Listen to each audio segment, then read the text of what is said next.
Bonjour à tous et bienvenue à Nouvelle Vie. Je souhaite une bienvenue à Nouvelle Vie sur tous nos sites. Bienvenue à tout le monde de Nouvelle Vie Longueuil qui est à la maison ce matin. Nouvelle Vie Nueva Vida, notre église hispanophone, beaucoup en francisation et beaucoup qui suivent les réunions en français. Nouvelle Vie à La Prairie, Nouvelle Vie à Châteauguay. Bienvenue. Bienvenue, vous qui êtes de Nouvelle Vie, Drummondville ou Charlevoix ou Sept-Îles. Bienvenue à vous tous par milliers sur Nouvelle Vie chez vous, Nouvelle Vie en ligne. J'ai un message qui presse sur mon cœur ce matin, la puissance de la louange. La puissance de la louange. J'ai reçu un mandat de la part de l'Esprit de Dieu ces dernières semaines et mois. Enseigne mon peuple sur la puissance de la louange. Comme si l'Esprit mettait à mon cœur dans les temps de prolonger de prière, ne laisse pas l'ennemi leur voler. Comme si Dieu disait, ne laisse pas l'ennemi leur voler ma présence manifestée. Dieu est omniprésent, alors il est toujours là à tes côtés, il est toujours là, il est toujours présent. Mais il y a une présence manifestée de Dieu. Dieu siège. Dieu vient siéger, vient habiter. Il trône au milieu des louanges de son peuple, la puissance de la louange et de l'adoration. Je lisais récemment sur le syndrome qu'on appelle le syndrome de la COVID-19 prolongée ou la COVID-19 longue ou la COVID-19 de longue durée. Des symptômes qui demeurent pour certaines personnes, pour une portion de la population qui ont eu la COVID. Il y a des symptômes qui demeurent, symptômes physiques, psychologiques, émotionnels, familiaux, des effets et répercussions même sociétaires. Moi, je crois qu'il y a des effets même spirituels. Mais lorsqu'on regardait la liste des effets physiques, épuisement des gens pendant des mois et des mois et des mois après avoir eu la COVID, épuisement total, perte du goût et de l'odorat, perte d'énergie grave, de désir, perte de désir, un approfondissement, un ancrage de l'anxiété et des idéations dépressives et suicidaires. Dans les mêmes jours où je préparais ce message, où j'avais sur mon cœur, enseigne le peuple sur la puissance de la louange. Et je lisais tout ce matériel sur des effets long terme de la COVID. Dieu mettait sur mon cœur, il y a des effets long terme qui sont très, très profonds. On est post-COVID, mais il y a des effets long terme qui sont là. Et j'ai eu quelques conversations, une après l'autre, qui m'ont vraiment marqué. Une des membres de l'équipe pastorale de Nouvelle Vie me racontait qu'elle parlait avec un médecin qui lui disait « Les gens ne sont plus pareils depuis la COVID. » Il y a les gens qui, en consultation, il y a une impatience, une colère, une espèce d'agitation, énormément de sentiments, de frustration, mais aussi avec ce qui prend place post-pandémie, avec l'inflation et tout ce qui prend place, des gens qui ont un sens de perte de repères, d'inquiétude pour l'avenir. Je parlais dans les mêmes jours avec un psychothérapeute, un ami qui me disait c'est une explosion de demandes. Il y a des listes d'attente de gens, de chrétiens, qui veulent avoir de l'aide au niveau thérapeutique, au niveau de leur famille, au niveau de leurs enfants suite à la COVID, en post-COVID. Les dirigeants de la Banque alimentaire de l'organisme Action Nouvelle Vie, en consultation avec des tables de concertation, ont levé certains des standards pour permettre à plus de gens. Il y a des gens en larmes. On me racontait cette semaine un couple, un monsieur en larmes. Jamais dans sa vie n'aurait-il pensé avoir besoin d'aller à une banque alimentaire, un bon emploi, mais il y a une pression en ce moment, l'inflation, le coût du panier alimentaire, de l'épicerie, du logement, de l'essence. Et un monsieur en larmes ne savait pas comment, ça ne pensait jamais se retrouver dans une banque alimentaire.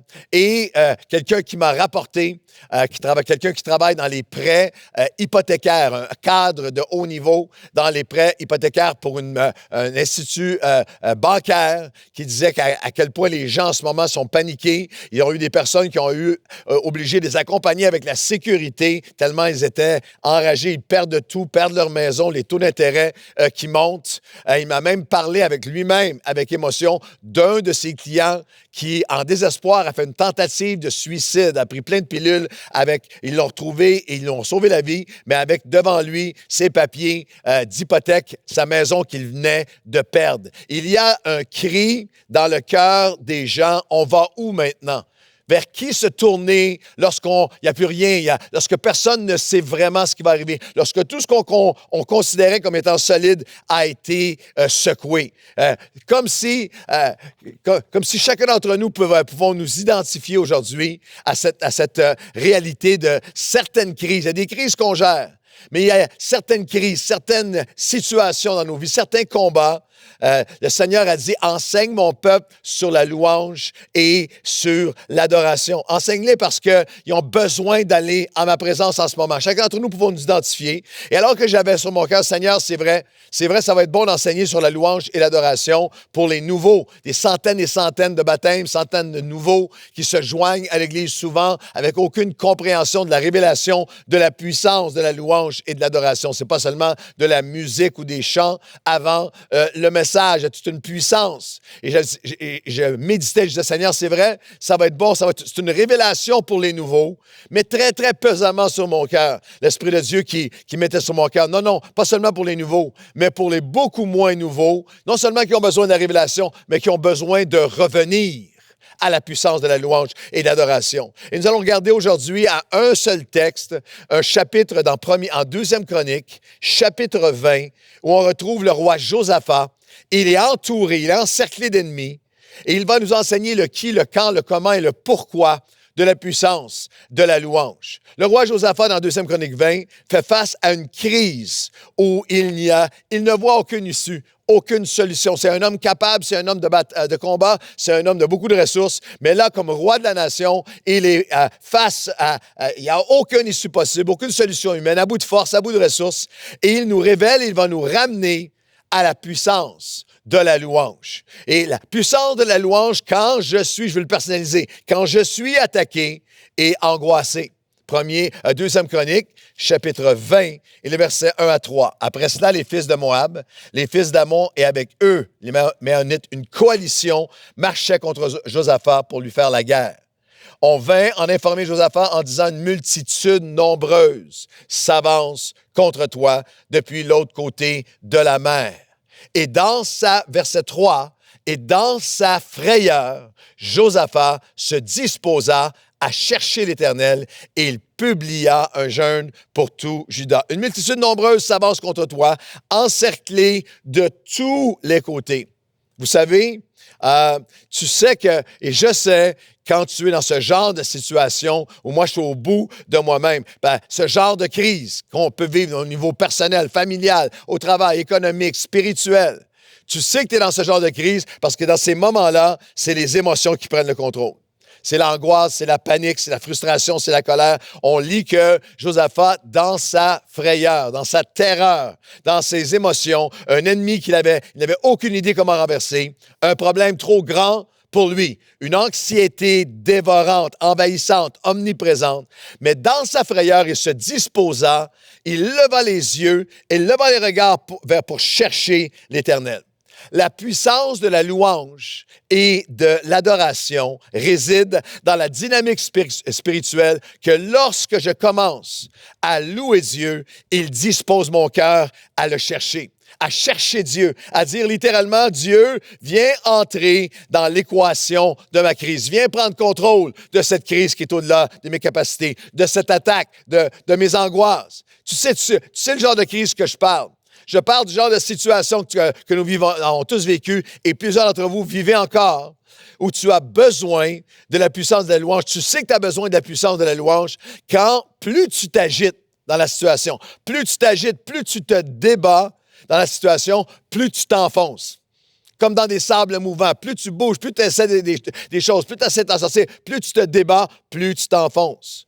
J'ai mis tous mes efforts. Josaphat, j'ai mis tous mes efforts. J'ai regardé à gauche, à droite, toutes les ressources possibles. J'ai regardé en bas. J'ai regardé à l'intérieur de moi-même. Mais la puissance de la louange commence lorsque tu lèves les yeux.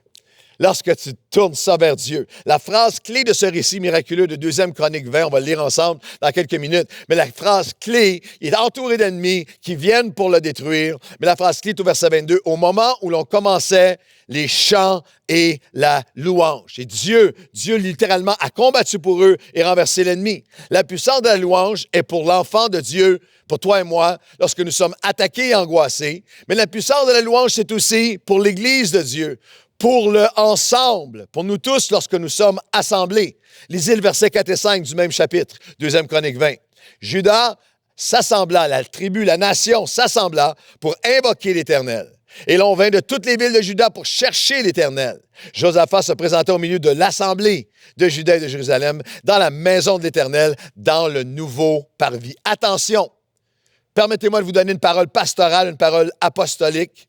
L'ennemi de nos âmes veut utiliser cette pandémie pour empoisonner le peuple de Dieu avec un mensonge qu'il sème dans les cœurs depuis des millénaires. Et ce mensonge, c'est « t'as pas besoin du ensemble, t'as pas besoin d'aller à l'église, t'as pas besoin d'une église. Tu peux prier tout seul, tu peux chanter, tu peux louer, tu peux prier tout seul chez vous. » Des millions de croyants à travers le monde qui sont maintenant dans un mode de spectateur où je regarde la louange, où je zappe la louange, où je choisis, où je critique, où j'évalue, où ça devient une espèce de musique de fond pendant que je fais mes affaires le dimanche matin. La puissance de la louange, parce que nous avons besoin de nous assembler. En prière, j'ai été percuté par les mots qu'on vient de lire. Ils étaient devant le nouveau parvis. J'aimerais que tu comprennes qu'en 2022, il y a un nouveau parvis. Le nouveau parvis, c'est l'Église en ligne. Et c'est une joie pour moi de connecter avec toi en ligne en ce moment. Et quelle bénédiction pour nous à Nouvelle Vie de réaliser, avant la pandémie, de 10 000 abonnés à notre chaîne YouTube. Et maintenant, plus de 130 000, des dizaines de milliers maintenant en ligne. Et quelle bénédiction de ce côté-là. Mais écoute-moi bien ce matin, sans culpabilité ni condamnation, mais j'espère avec conviction. L'expérience en ligne ne remplacera jamais de s'assembler. Quel que soit ce que tu entends, quel que soit ce que tu t'es dit, dans le plan de Dieu, dans le cœur de Dieu, ils s'assemblèrent, ils vinrent ensemble. Il y a une connexion lorsque le peuple vient chanter, louer, prier, adorer ensemble, fait un trône où Dieu vient siéger et il manifeste pleinement la puissance de la louange. Quelle arrogance, quelle prétention! Lorsqu'en 2022, nous prétendons vouloir dicter à Dieu qu'est-ce qu'on peut discarter maintenant, qui est d'un couvert à l'autre de sa parole, vous allez venir ensemble. Et il y a tout ce segment du monde chrétien qui dit, bon, en 2022, on n'a plus besoin de ça, je suis capable de le vivre tout seul chez nous. Quelle prétention de vouloir prétendre dicter à Dieu ce que maintenant est passé date et qu'on va discarter. Non, on vint de toutes les villes pour chercher l'Éternel ensemble. Rien ne peut remplacer dans le cœur de Dieu Josaphat qui se présente au milieu de l'assemblée, dans la maison de l'Éternel. À travers toute la Bible, c'est dans la louange d'un peuple réuni, assemblé, pas chacun chez eux, que l'Esprit de Dieu s'est manifesté, que les victoires sont venues. C'est ensemble que la mer, lorsqu'ils adoraient prier ensemble, que la mer s'est ouverte devant eux et qu'elle s'ouvre encore devant nous aujourd'hui. C'est lorsqu'ils ont chanté, prié, loué ensemble, parole, prière, ensemble, dans la présence de Dieu, que les murailles de Jéricho ont tombé. C'est le ensemble, à côté d'eux, que dans le livre de Néhémie, que ce qui avait été détruit a été rebâti. C'est lorsque Jésus est avec ses disciples ensemble et qu'ils ont chanté les cantiques que Jésus a annoncé son corps et son sang versé. Tout le message de sa mort et de sa résurrection dans la louange, en chantant des cantiques ensemble. C'est lorsqu'ils sont venus ensemble dans un même lieu le jour de la Pentecôte que l'Esprit de Dieu a été déversé. C'est lorsque Paul et Silas étaient ensemble en louant, en adorant dans une prison au cœur de la nuit, lorsqu'ils commencèrent à louer et à chanter, que les murs ont été secoués, les chaînes ont été arrachées, les portes des prisons se sont ouvertes. C'est toujours dans le ensemble. C'est ensemble que Dieu nous rappelle. Et je dis à quelqu'un, Dieu te rappelle à revenir dans le ensemble. Oui, continue à regarder en ligne, mais viens vivre le ensemble avec nous. La puissance de la louange et de l'adoration est toujours précédée par l'appel d'aller plus profondément que les apparences et ce que la Bible appelle l'acceptation des présents que je vais expliquer. C'est une question essentielle. Pourquoi la louange est-elle si souvent sans puissance? Pourquoi semble-t-il, pour certaines personnes, et pour plusieurs, il y a des chants, il y a de la musique, il y a tout, mais il n'y a pas de transformation, de puissance, d'une œuvre puissante intérieure. Parce qu'il n'y a pas de puissance et conquête sans la préparation et la purification du cœur. En d'autres mots, il n'y a pas de 2 Chroniques 20 où il chante et loue et Dieu abat l'ennemi. Il n'y a pas de 2 Chronique 20 sans 2 Chronique 19. Et dans le 2 Chronique 19, nous lisons ceci. L'homme de Dieu dira à Josaphat, verset 3, « Il s'est trouvé de bonnes choses en toi. Tu as fait disparaître du pays les idoles. Tu as appliqué ton cœur à chercher Dieu. » Et Josaphat resta à Jérusalem. Puis il fit encore une tournée. Josaphat est en tournée parmi le peuple. Et il les ramena à l'Éternel, le Dieu de leur père. Il établit des juges et il leur dit, « Prenez garde à ce que vous ferez. Ce n'est pas pour les hommes que vous vous prononcez. C'est pour l'Éternel qui sera près de vous quand vous les prononcerez. Maintenant que la crainte de l'Éternel soit sur vous. Veillez sur vos actes, car il n'y a pas chez l'Éternel notre Dieu ni iniquité, ni égard pour l'apparence des personnes, ni acceptation de présent. » La puissance de la louange est toujours précédée par l'appel d'aller plus profondément que les apparences et l'acceptation des présents. Il n'y a pas de chapitre 20 dans ta vie de la puissance de Dieu manifestée sans la préparation de ton cœur. Le Seigneur a dit à Josaphat, « Il s'est trouvé de bonnes choses en toi. » Mais pas seulement des bonnes choses, mais pas seulement un amour pour Dieu, une passion pour la musique chrétienne, une culture, où dans ma culture, on chante, on loue une culture de musique chrétienne qui me fait du bien, on se fait du bien ensemble, une culture de worship émotionnel et sensoriel. Il y a du bien qui a été trouvé en toi, des bonnes choses. Pas seulement j'aime Jésus, j'aime Nouvelle Vie Worship, j'aime Dena, j'aime Dan Newton, j'aime Sandra Comey, j'aime Jean-Jean Elevation et Maverick City Worship. Ça, c'est tout bien. C'est trouver des bonnes choses. Pas seulement j'ai visionné 3000 fois la bénédiction. Non, j'ai trouvé des bonnes choses en toi. Qu'est-ce que Dieu aimait? Qu'est-ce que Dieu a trouvé dans le cœur de Josaphat? Tu as fait disparaître les idoles.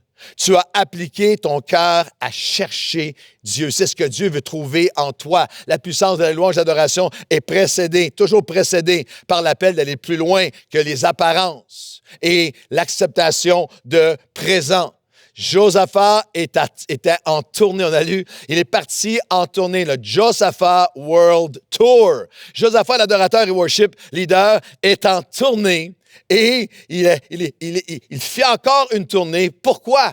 Pour les ramener à l'Éternel. Ramener leur cœur à l'Éternel, leur Dieu. La puissance d'adoration est toujours précédée par l'appel d'aller plus profondément que les apparences. Maintenant que la crainte de l'Éternel soit sur vous. La révérence, le cœur qui se prépare avec révérence et désir de plaire à Dieu, et un cœur sensible, repentant, qui est prêt à changer. Je ne parle pas ici d'une crainte, la crainte de Dieu, pas la crainte de la main de rétribution de Dieu sur moi. Non, la crainte que la main de Dieu se retire de moi. Non, le cœur qui vient. Puis il y a un mot du cœur de Dieu. J'ai une parole je crois qu'il y a du cœur de Dieu dans ce texte qu'on vient de lire.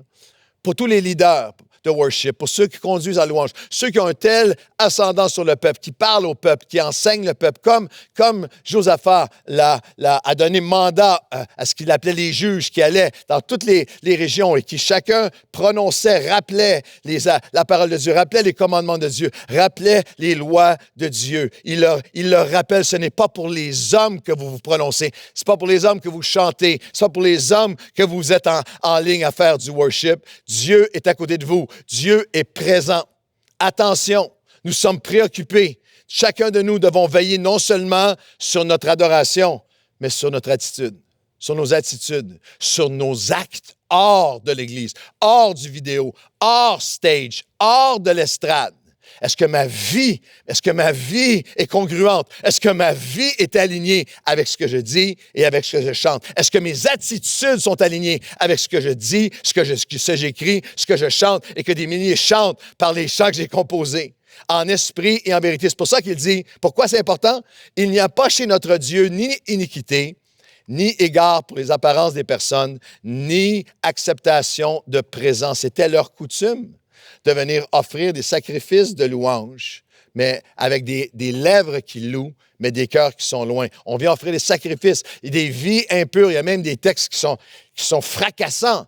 de gens qui viennent de sortir de la louange et qui vont tout de suite, même à la porte du temple, se donner à l'immoralité absolue, à l'amertume, à la colère, au vol, à la fraude, à l'orgueil. Il est en train de dire, tu ne peux pas remplacer, l'obéissance vaut mieux que les sacrifices. Papa, m'offrir des présents. Tiens, Seigneur, accepte mes présents de mes chants extraordinaires alors que ma vie ne serait pas en ligne avec toi. Chacun d'entre nous, je ne parle pas seulement au worship leader, chacun d'entre nous. Jésus a dit, il y a deux éléments essentiels à l'adoration que le Père recherche, en esprit et en vérité. C'est pas l'Esprit de Dieu dans le texte de Jean chapitre 4. C'est pas, c'est mon esprit à moi, un esprit qui est vrai, qui est authentique, qui est réel, qui est dans la vérité, qui est passionné. C'est ce que Dieu veut. Mon cœur qui est offert à lui est dans la vérité. L'obéissance vaut mieux que les présents d'adoration s'ils ne sont pas appuyés par une vie. L'obéissance vaut mieux que les sacrifices. La puissance de la louange, c'est s'approprier à nouveau sa personne et graduer à son aide surnaturelle et à sa puissance. On continue avec les versets 6 et 7. Voici sa prière. Et il dit, Éternel, Dieu de nos pères, n'es-tu pas Dieu dans les cieux? N'es-tu pas toi qui domines sur tous les royaumes des nations? N'est-ce pas toi qui as en main la force et la puissance et à qui nul ne peut résister? N'est-ce pas toi, notre Dieu, qui a chassé les habitants de ce pays devant Israël, qui l'a donné pour toujours à la postérité d'Abraham qui l'aimait? Commencez-vous à avoir une séquence pour le surnaturel ici?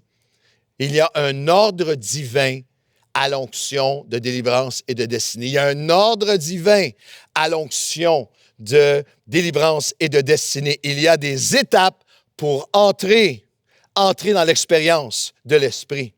Regardez les étapes qu'on est en train de lire dans chapitre 19 et 22e chronique. Retrouver la pureté, rassembler le peuple, revenir à la prière, se rappeler sa personne et recevoir sa puissance. Retrouver la pureté, rassembler le peuple, revenir à la louange, à la prière, se rappeler sa personne et recevoir sa puissance. Même dans ton adoration, tu viens, la puissance de la louange, c'est je veux me réapproprier à nouveau sa personne, ses attributs, son caractère et graduer à son aide surnaturelle et sa puissance. Mon âme, le psalmiste a dit tellement de fois, mon âme bénit l'Éternel et n'oublie aucun de ses bienfaits. Tu dois te rappeler et rappeler à ton âme qui il est si tu veux recevoir ce qu'il fait. Il faut que tu te rappelles qui il est. N'es-tu pas le Dieu qui domine sur tous les royaumes? Oui, il est le Dieu. C'est notre Dieu. N'es-tu pas toi qui as en main force et puissance? Oui, je te chante, je te loue, je t'adore, je proclame, je rappelle à mon ennemi et à mon âme et à moi-même et à mes émotions qu'il a tout en sa main, force et puissance. N'est-ce pas toi que rien ni personne ne peut résister? Oui, c'est toi, Seigneur, rien ni personne ne peut te résister. C'est mon Dieu. N'est-ce pas toi qui as chassé tous nos ennemis? Oui, si tu es tout puissant sur les ennemis. N'est-ce pas toi qui as donné toutes ces victoires à ceux qui t'aiment? Oui, c'est lui, c'est notre Dieu. Je m'approprie sa personne afin de graduer vers sa puissance. C'est comme ça que la louange devient puissante. Dieu, tu es le plus grand. Il n'y a aucun problème. Il n'y a aucune crise. Il n'y a aucun ennemi. Il n'y a aucune pandémie. Il n'y a aucun combat. Il n'y a aucune attaque ou angoisse que tu ne peux renverser. Toutes ces attaques qui me semblent si grandes ne sont rien comparées à toi. C'est comme ça dans la louange, dans l'adoration, ensemble, que nous graduons de sa personne vers sa puissance, de ses attributs vers ses actes divins. Des dizaines de fois dans les psaumes, vous allez lire « Magnifiez, exaltez avec moi le Seigneur ». Le mot hébreu, c'est le mot « gadal ». Être rendu plus grand, agrandir, élever, élargir, magnifier, magnifier. La louange ne fait pas grandir Dieu dans sa personne. Il est immuable, il ne change pas, il est éternellement le même, en toute puissance. Mais la louange fait regrandir Dieu dans ma perspective. Alors que je suis en train de le louer, de le déclarer, de me vanter de lui, de le proclamer, de le célébrer, de le rappeler à mon âme, dans son caractère, dans qui il est, sa fidélité, sa puissance. N'es-tu pas le Dieu qui? Et c'est tellement important. Pourquoi c'est important? Parce que quand Dieu devient plus large dans ta perspective, dans ton cœur, dans tes pensées, ta conscience par ta louange, tes problèmes deviennent plus petits. La grandeur de Dieu met les problèmes en perspective. Et l'inverse est vrai. Si je laisse mes problèmes devenir plus grands à mes yeux, c'est comme si Dieu rétrécissait. Il y a tellement de chrétiens qui agissent comme si Dieu avait rétréci face à leurs problèmes. Le psaume 145, 3, « L'Éternel est très grand et il est très digne de toute louange, parce que sa grandeur est insondable. Elle est inimaginable, tu n'y arriveras jamais au bout des surprises illimitées, des surprises que Dieu a pour toi dans sa grandeur, quelle que soit la bataille ou l'ennemi qui est devant toi, que chaque génération magnifie, exalte, Gadal, élargisse à nouveau, reprend la perspective de la grandeur de Dieu. Graduer de sa personne à sa puissance, magnifier la grandeur de ses attributs, de son aide, de ses actes divins surnaturels sans limite, de son autorité sur tout ce qui vient contre moi, mais aussi de son attachement pour ceux qui lui appartiennent, pour ceux sur lesquels il a mis son nom. C'est comme ça qu'il continue au verset 8 et 9 de 2e Chronique 20. La puissance de la louange qui te rappelle à qui tu appartiens et le seul nom qui doit être adoré. 8 et 9. Ils l'ont habité, ils y ont bâti un sanctuaire pour ton nom en disant, s'il nous survient quelque calamité, l'épée, le jugement, la peste ou la famine, nous nous présenterons devant cette maison et devant toi, car ton nom est dans cette maison. Nous crierons à toi au sein de notre détresse et tu exauceras et tu sauveras. Wow! La puissance de la louange nous rappelle, c'est pour ça que nous le louons, l'adorons de tout nos cœurs. C'est le rappel que son nom est sur toi, que tu appartiens à Dieu, qu'il s'est attaché à toi, que rien ne peut te séparer de son amour. Quand Jésus-Christ, personne ne peut te ravir de la main du Père. Quand Jésus-Christ, tu es racheté, tu es pardonné, tu es aimé, tu dis « Abba, Papa ». Et ton nom est maintenant écrit dans le livre de vie. Jésus dit « Mon nom est maintenant sur toi. Tu appartiens à Dieu. » Il est engagé envers toi. Il est attaché à toi. C'est ce qu'on retrouve dans la louange et l'adoration. Les souverains sacrificateurs et même ceux qui conduisaient, les chefs lévites qui conduisaient les chants, qui conduisaient le peuple dans la louange, avaient, sous leurs vêtements, une plaque avec les noms des tribus d'Israël. Avec chaque chant, avec chaque moment de louange, rappelait au peuple, vous appartenez à Dieu, vos noms sont sur son cœur, vous lui appartenez. C'est une vérité à ne jamais oublier comme Église de Dieu sur la terre. Ils ont bâti un sanctuaire pour ton nom. Quand nous nous présentons devant toi dans cette maison et nous nous rappelons que c'est ton nom qui est sur cette maison. Bien-aimés, quel que soit ce que nous avons bâti, en ces 29 ans d'Église Nouvelle-Vie jusqu'à son retour, quel que soit ce que nous avons bâti, quels que soient les ministères, quel que soit l'ampleur, quel que soit ce que nous avons bâti, ce n'est pas notre nom. Aucun autre nom élevé et adoré au milieu de nous. Pas le nom d'une église, pas le nom d'un pasteur, pas Nouvelle-Vie, pas Nouvelle-Vie Worship, pas Pasteur Claude, pas la CF, non. Aucun autre nom que le nom de Jésus qui doit être élevé et adoré. C'est une vérité qu'on ne doit jamais oublier, quel que soit ce qui est bâti. Mais c'est aussi une vérité à ne pas oublier comme Église de Dieu, mais comme enfant de Dieu. Son nom est sur toi. Tu es le Fils, tu es la fille de Dieu. J'ai été touché et interpellé en lisant un témoignage dans différents livres de biographie sur l'ancien gouverneur du Tennessee, le gouverneur américain Ben W. Hooper. Il a été nommé parmi les 50 politiciens américains les plus influents pour les droits civiques, la justice, la protection des droits de l'homme par le Times Magazine. Il a été le champion porteur de plusieurs lois pour la défense du droit des enfants à aller à l'école. À son époque, au début du siècle, dans le Tennessee, les enfants étaient comme des esclaves, pas à l'école. C'est lui qui a combattu pour mettre des lois pour que les enfants doivent aller à l'école, ne soient pas des travailleurs à 6, 7, 8 ans, 9 ans. Un pionnier dans les lois de la rémunération équitable et autres droits des femmes. Les salaires des femmes qui travaillaient des 12 à 15, 18 heures par jour étaient remis directement aux époux. Mais lui a combattu pour que les femmes puissent avoir droit elles-mêmes et équité au niveau du salaire et responsabilité pour les femmes et un sens de protection aussi, de nombreuses lois cherchant à protéger les minorités contre l'esclavage et sous toutes ses formes. Et dans sa biographie, lui a été un orphelin. Il n'a jamais connu son père ni sa mère et ne connaissait pas ses parents. Et Hooper raconte dans sa biographie que dans ce petit village rural où il a grandi, une famille qu'il avait adoptée, il était à l'église, avait donné avec sa compréhension son cœur à Dieu, mais alors que tout le monde se connaissait, c'est très familier, il se faisait très souvent posé la question, ça faisait partie de la culture à l'époque de dire « Hey garçon, c'est qui ton père? T'es le fils de qui toi? Who's your daddy? » Et qu'à chaque fois, c'était un poignard dans son âme et qu'un jour, il arrivait, il sortait de l'église et sur le perron de l'église, les gens sortaient et le nouveau pasteur qui vient d'arriver était là et tout bonnement lui a posé la question « Hey son », et vous voyez les familles sortir, les parents avec les enfants, puis ce petit garçon-là qui sort tout seul « Hey son, who's your daddy? » C'est qui ton père? Qui est ton papa? Et alors qu'il y a comme un moment de flottement, le pasteur, avec cette sensibilité, a dit au garçon, non, je te regarde, là. Je vois, c'est Hooper qui raconte ça dans sa biographie. C'est un moment changeant, un moment qui a changé la direction de sa vie. Le pasteur a dit, non, je te regarde, je vois la ressemblance. Oui. Je vois à qui tu ressembles. Tu es un fils de Dieu. Tu es un fils de Dieu. Dieu est ton Père. Et il a une vie extraordinaire pour toi, fils. Va la chercher. Et dans les semaines et mois et années qui ont suivi, il y a un lien qui s'est créé. Et le pasteur, entre autres, enseignait des cantiques à ce jeune homme-là, ce qui parlait de Dieu, le Père, l'amour du Père, le nom de Dieu sur toi, l'attachement du Père envers toi. Et Hooper dira dans sa biographie, si je n'avais pas su et cru que Dieu était mon Père, ma vie aurait été réduite à bien peu.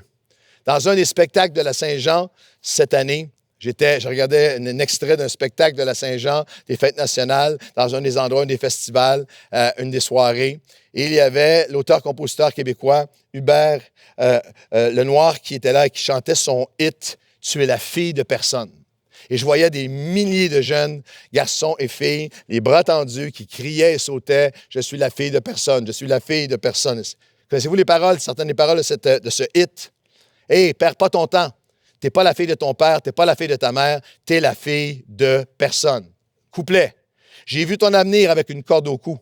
Tu n'as pas de conseils à prendre sur nous. Et même quand tu te déguises, tu aimes ça, mais ça t'épuise de chercher. Perds pas ton temps. On va tous mourir égaux. Je garderai ta photo en souvenir. J'ai vu ton avenir, j'ai vu ton avenir, j'ai vu ton avenir. Et perds pas ton temps, tu es la fille de personne. » Et j'aimerais dire à quelqu'un qui a besoin d'entendre, tu n'es pas la fille de personne. Tu n'es pas le fils de personne. Et dans la louange et l'adoration, nous levons nos mains pour dire, je suis le fils de Dieu. Je suis fille de Dieu. Dieu a un plan pour ma vie. Son nom est sur ma vie. La louange et l'adoration, c'est admettre être sans force devant ce qui avance contre nous. 2 Chroniques 20, verset 12 et le verset 13. « Ô mon Dieu, n'exerceras-tu pas tes jugements sur eux? Nous sommes sans force devant cette multitude nombreuse. Elle s'avance contre nous et nous ne savons que faire, mais nos yeux sont sur toi. » Et toute la nation de Juda se tenait debout devant l'Éternel avec leurs petits-enfants, leurs femmes et leurs fils. Nous sommes sans force. Nous ne savons pas quoi faire, mais nos yeux sont sur toi, est une des choses les plus difficiles pour nous. Josaphat et le peuple ont admis leurs besoins de Dieu. Je suis au bout de moi-même. C'est hors de mon contrôle. Nous aimons contrôler. Nous aimons contrôler nos vies, nos finances, notre futur, notre présent. On aime contrôler les parents. On aime contrôler le présent dans un bon sens. Contrôler le présent et le futur de nos enfants, c'est comme ça que tu devrais aller. On aime contrôler nos échéanciers, on aime contrôler notre économie, on aime contrôler notre carrière, on aime contrôler nos ministères. On aime contrôler Dieu. On aime contrôler Dieu. Mais chacun d'entre nous arriveront comme Josaphat à des moments où je réalise que je suis à genoux maintenant. Cette situation-là est hors de mes capacités ou de mon contrôle. Quelle confession! Nous ne savons que faire devant cette multitude. Nous sommes sans force devant cette multitude. La plupart des chrétiens vivent dans le naturel, en essayant de garder le contrôle de toutes choses, jusqu'au jour où ils réalisent « Je ne peux pas guérir cette situation par moi-même. Je ne peux pas renverser cet ennemi par moi-même. J'ai tout essayé, j'ai tout fait, pas par mes forces, mes connaissances, pas par mes efforts, pas par mes capacités, mes idées, mes plans, mes intentions et mes intensités naturelles. J'ai besoin d'une intervention surnaturelle. » La louange d'adoration annonce « Je ne peux pas régler la terre avec la terre, j'ai besoin du ciel pour régler la terre. Il y a des combats, des ennemis sur cette terre que seulement le ciel peut guérir, peut abattre, peut renverser. J'ai besoin que le Dieu Tout-Puissant, dans l'invisible, vienne envahir cette épreuve bien visible devant moi et qu'il en prenne le contrôle. » Quelle essence de l'adoration! Ô notre Dieu! Nous ne savons pas quoi faire, mais nos yeux sont sur toi. Et c'est très poignant, c'est très intime, c'est très personnel, qu'alors qu'au verset 13, il a fait cette déclaration, il avait rassemblé hommes, femmes et enfants en famille devant Dieu. Parce que très souvent, c'est avec nos bien-aimés, c'est avec les gens les plus proches de nous. C'est un fils, c'est une fille, c'est nos parents, c'est notre couple, frères, sœurs, avec nos enfants qui sont devenus ados ou adultes, où on se sent le plus démuni, où on se sent le plus sans force, où j'ai tout essayé, j'ai tout fait, j'ai tout dit, j'ai tout prié, j'ai tout fait, et il reste cette situation qui semble sans issue. C'est souvent dans ces moments-là que tu as besoin, comme jamais, d'aller chercher ton passeport. La phrase de la semaine au Québec en ce moment, pour ceux qui sont dans les nations, il y a une crise où les gens passent des 3-4 jours en ligne, à l'extérieur, en fil, jour et nuit, pour essayer d'avoir le renouvellement de leur passeport. Il y a un blocage administratif horrible. Alors, la question du jour au Québec, c'est: as-tu renouvelé ton passeport? Alors, permets-moi de te demander aujourd'hui, as-tu renouvelé ton passeport pour la présence de Dieu? Ce qui te donne accès pour la paix de Dieu. As-tu renouvelé ton passeport pour les percées de Dieu, pour la perspective de Dieu? As-tu renouvelé ton passeport? Parce que sans ce passeport, tu ne pourras pas sortir du pays. Tu ne pourras pas sortir du pays du désespoir, du découragement, du cœur desséché, de l'angoisse, de l'anxiété. Parce que l'autre, c'est quoi le passeport? Le passeport, c'est lorsque j'admets.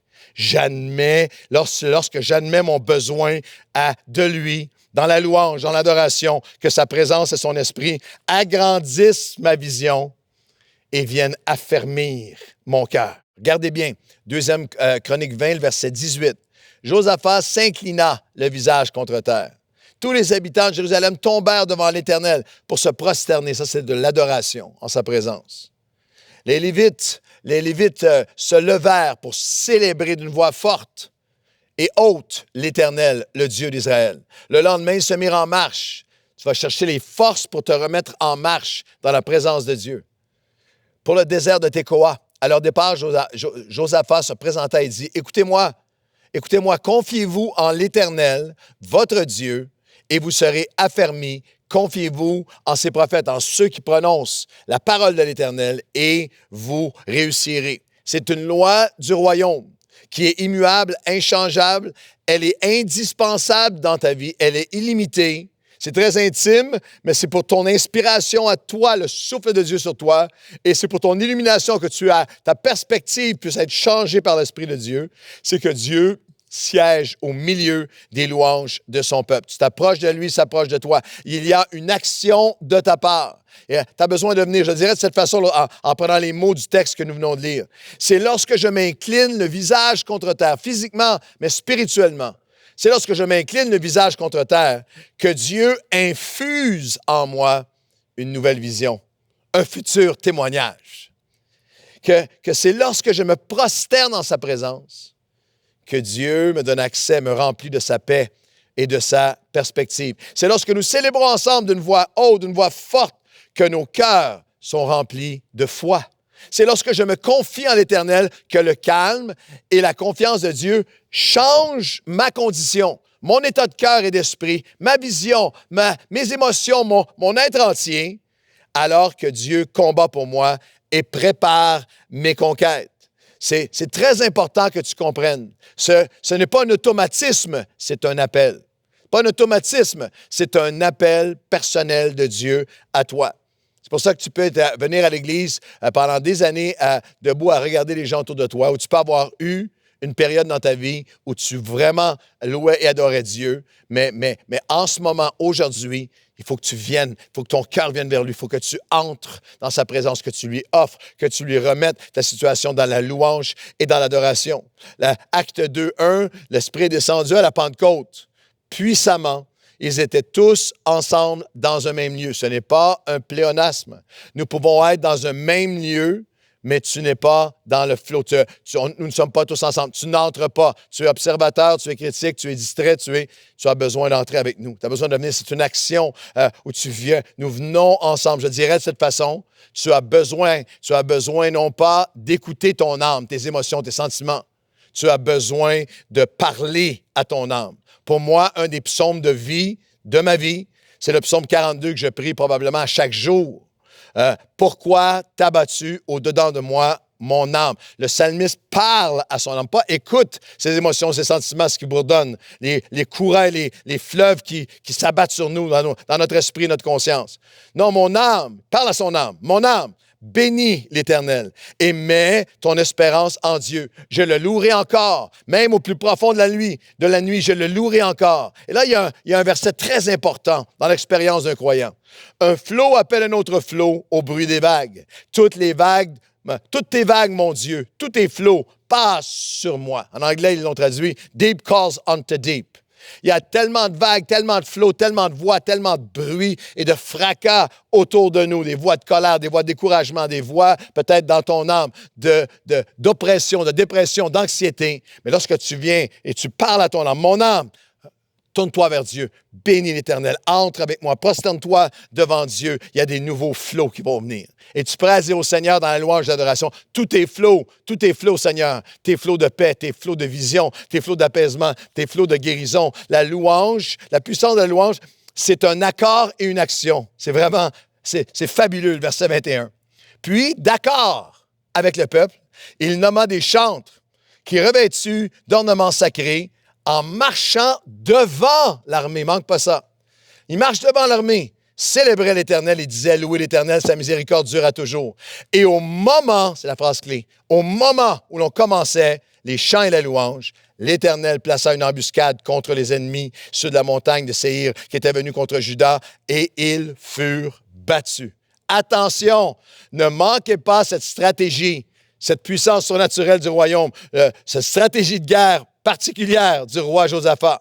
En accord avec le peuple, il envoie les adorateurs devant, en premier, en avant, devant les soldats, devant l'armée, devant les combats, l'artillerie, devant les soldats rompus au combat, les soldats expérimentés. Et la stratégie était, non, maintenant, c'est les adorateurs, c'est la chorale, c'est le band, c'est Dena, c'est Nouvelle Vie Worship qui s'en va, c'est Jean-Jean qui s'en va à l'avant. Allez-y en chantant et déclarant les louanges de Dieu. Et ça s'est fait avec l'accord du peuple. Croyez-moi, l'ennemi les voit venir. Il dit, on ne comprend pas ce qui se passe. Les soldats qui sont à l'arrière, qui voient la chorale passer devant eux en louange et en adoration dans un combat qui va être meurtrier, disent, on ne comprend pas ce qui se passe. Et croyez-moi peut-être que les musiciens, que les chantres qui sont invités à passer, à s'en aller devant l'armée adverse, armée jusqu'aux dents, les épées, les flèches, les boules de feu qui s'en viennent sur eux, qui s'avancent, peut-être qu'eux-mêmes se disent, on ne sait pas trop ce qui se passe. Je souris lorsque je lis avec l'accord du peuple. Je ne suis pas si certain que ça à quel point la chorale en avant était en accord, mais ils sont allés. Et lorsqu'ils ont offert en premier la louange et l'adoration, c'est une annonce. Nous venons annoncer qu'un transfert a été fait. Cette bataille maintenant appartient à l'Éternel. C'est lui qui va combattre pour nous. Il combattra pour nous. La louange et l'adoration, c'est un accord du peuple. Un accord avec la parole, avec les promesses de Dieu. Un accord du peuple ensemble, en sa présence. Nous louons Dieu. Nous déclarons que sa miséricorde, sa puissance demeure à toujours. C'est lui maintenant qui va combattre pour moi. Et en passant, ce n'est pas un événement isolé dans 2 Chroniques 20. À plusieurs moments de guerre très graves dans l'Ancien Testament, la stratégie de Dieu était la même. Il y avait 12 tribus. Une tribu était consacrée à la louange et l'adoration. Les Lévites, la tribu de Juda. Et c'était toujours l'ordre de Dieu, envoie Juda en premier. Envoie Juda en premier. Envoie la louange en premier. Est-ce que je peux te dire que l'Esprit de Dieu dit ça à ton cœur aujourd'hui? Avant tes plaintes, avant tes critiques, avant ta terreur, avant tes mains qui se tordent, envoie la louange en premier. Avant même les pétitions, avant même les supplications, envoie la louange, envoie la reconnaissance en premier. C'est important parce qu'il y a une différence. Ils ont commencé à louer Dieu avant la victoire. Lorsque toi et moi, nous louons Dieu après qu'il nous a donné une victoire, après qu'il a sauvé, après qu'il a guéri, après qu'il a agi, c'est de la reconnaissance. C'est de l'action de grâce et nous devons le faire. C'est de la gratitude. Merci Seigneur pour ce que tu as fait. Mais ce n'est pas de la foi. Ce n'est pas de la foi. C'est tu célèbres Dieu après que c'est arrivé. La foi, c'est toi et moi qui célébrons Dieu. Célébrons Dieu avant même. Quand c'est le plus sombre, lorsque l'ennemi est là, on envoie la louange en premier. Lorsqu'il n'y a aucune solution, lorsqu'on se sent sans force, lorsque j'ai été au bout de moi-même, lorsque j'ai plus rien à dire ou à faire, lorsque je prends le combat en entier et je le remets entre ses mains, nous le louons parce que tout est accompli et qu'il va nous en tirer pour l'abondance. Le psalmiste a dit de cette façon, on a traversé par les eaux, traversé par le feu, les ennemis étaient sur notre tête pour nous écraser, mais tu nous en as tirés pour l'abondance. Venez et je chanterai, je célébrerai, je louerai, j'acclamerai les grandes choses qu'il a faites pour moi. Et au verset 25 de 2e Chronique, il y a quelque chose de tellement précieux. La puissance de la louange produit une abondance de trésors précieux et de joie.